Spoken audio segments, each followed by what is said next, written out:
This show is brought to you by NMDC Group.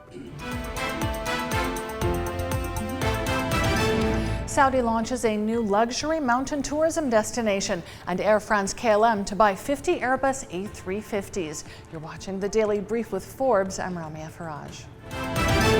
Saudi has launched the master plan to develop a luxury mountain tourism destination in its southwest Adhere region.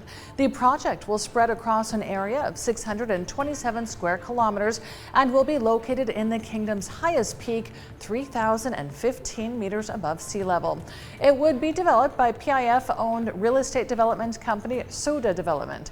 The destination will feature 80,000 square meters of gross floor area with over 30 attractions, 2,700 hospitality keys, and 1,336 residential units spread across 6 development zones. The Institute of International Finance will proceed with its annual membership meeting in Marrakesh from October 12th to the 14th. The announcement follows the World Bank and IMF's decision to stick to their own Morocco meeting plans after the devastating September 8th earthquake. The IIFF meeting will bring together central bankers, policymakers, and top finance executives to discuss key issues, including the global economic outlook, climate transition finance, and emerging market debt. Its members will have opportunities to support local vendors and artisans in the Marrakesh community. Air France-KLM says it plans to order 50 Airbus A350 long-haul jets, together with purchase rights for an additional 40 in its biggest ever wide-body purchase. The provisional deal is estimated to be worth several $1 billion. The aircraft will be delivered between 2026 and 2030. It follows a tight contest between Airbus and Boeing as the airline's fleet planners juggled range, size, and cost to find replacements for Airbus A330 jets and older Boeing 777s. China Evergrande Group shares fell for a second consecutive session today, dropping 8% after its main domestic unit, Hengda Real Estate Group, missed an onshore bond repayment. Hengda failed to pay the principal and interest for a $547 million bond that was due by September 25th. It comes after Evergrande announced over the weekend that it couldn't issue new debt due to an ongoing investigation into Hengda. That sent the embattled property developer's share price plunging 22% yesterday. Moodys is warning a U.S. government shutdown would have a negative impact on its credit rating amid a political impasse in Congress. While a shutdown wouldn't affect debt payments or cause significant economic disruption in the short term, it would highlight weakness in U.S. institutions and governance.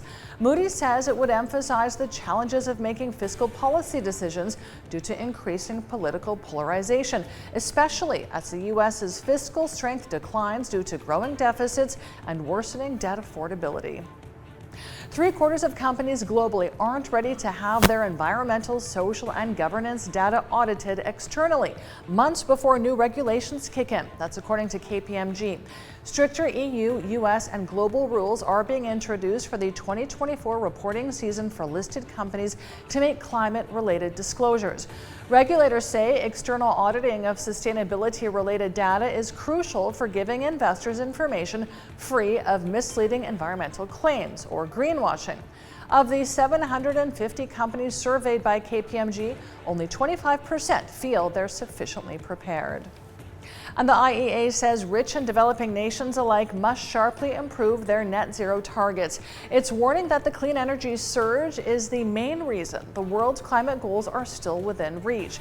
It says wealthy countries must now reach carbon neutrality in around 2045, 5 years early, and China should speed up by a decade to 2050.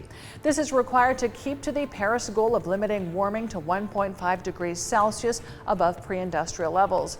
The IEA says even a small delay in ramping up emissions cuts beyond the current pledges would cause global temperatures to exceed 1.5 Celsius for almost 50 years.